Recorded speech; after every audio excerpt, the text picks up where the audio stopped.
Hong Kong's Legislative Council has further delayed debate on the controversial extradition bill after organisers of the weekend's mass rally announced that they will hold another protest this Sunday. They say they want to keep pressure on authorities and have applied for police permission to hold the march. They've also called for a citywide strike on Monday. Now, at the height of rioting, Hong Kong police fired 150 canisters of tear gas as they tried to clear protesters blocking roads in Admiralty. 11 people are facing charges including disorderly conduct, unlawful assembly and assaulting officers. Police Commissioner Stephen Loh has strongly condemned the violent behaviour, saying 22 officers were injured, and he defended the use of weapons against protesters, insisting officers exercised restraint. We try our best to avoid confrontation, to let them express their view. Even they occupy the main thoroughfare of Hong Kong. Not until in the field court that they start to use weapons to charge our cordon lines that we have to respond. So I consider my officers are acting in accordance with our guidelines, and they rightfully use the force to protect themselves and other people at the scene. Well, throughout today, peaceful protesters stood on a bridge in Admiralty, holding signs criticizing the police's excessive use of force and maintaining the call for the extradition bill to be scrapped. And police have been looking on amid tight security around the Legislative Council. Now, for the latest, let's cross to Lynette Lin. She's in Hong Kong right now. Lynette, the police, they've justified their use of force yesterday.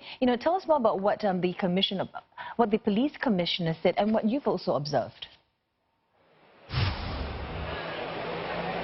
It's really, an attempt to try and win back the Hong Kong people because based on the actions taken yesterday, the sentiment on the ground, according to people I've spoken to, according to online feedback, people really think that the police were very heavy-handed in their handling of the situation compared to the Occupy protest in 2014.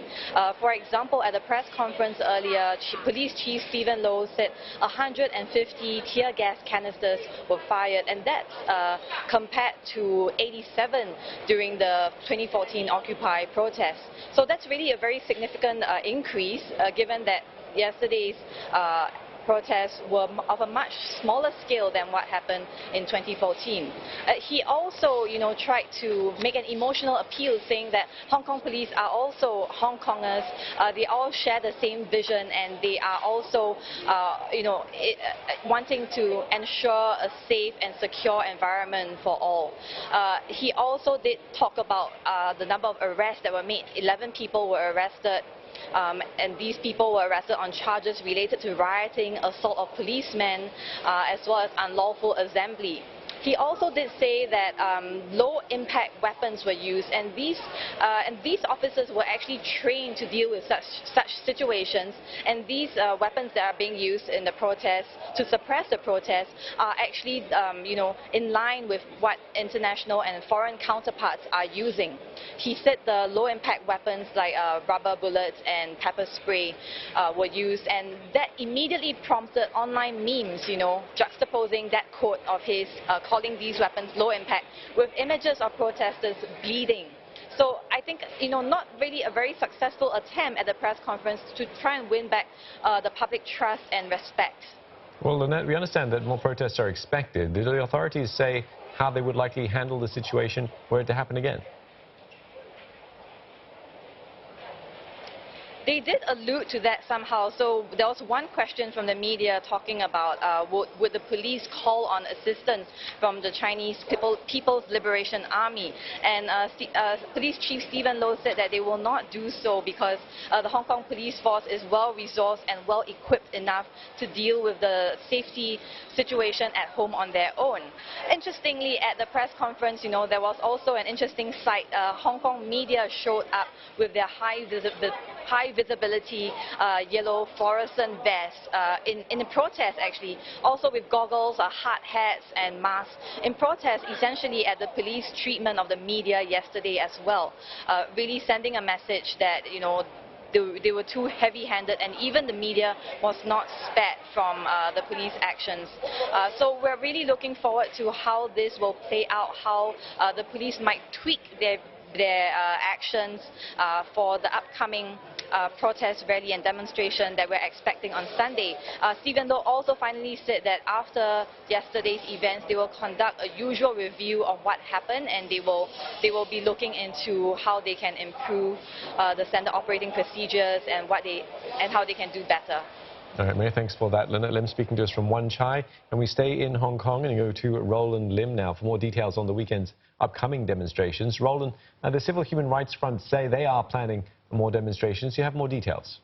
Yeah, organisers of the million-strong march on Sunday, the Civil Human Rights Front are planning an even bigger rally to keep up pressure on the authorities to stop that bill allowing extraditions to the mainland.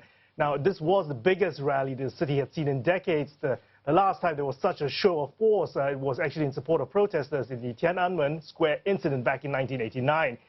They are hoping, of course, the organisers for the same result, that 500,000 turning out against a proposed national security legislation in 2003 forced the government to shelve plans for that indefinitely, although it's really unclear at this stage if a stronger turnout will force the government to reconsider its plans.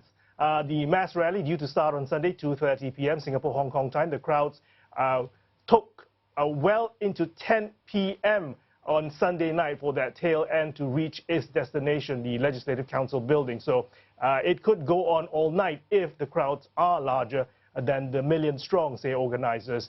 Organisers also want this rally to be a call to denounce the suppression methods used by the police in the clearing up of protesters that paralyzed part of Admiralty on Wednesday. And that's the day the second reading of the bill was actually supposed to commence.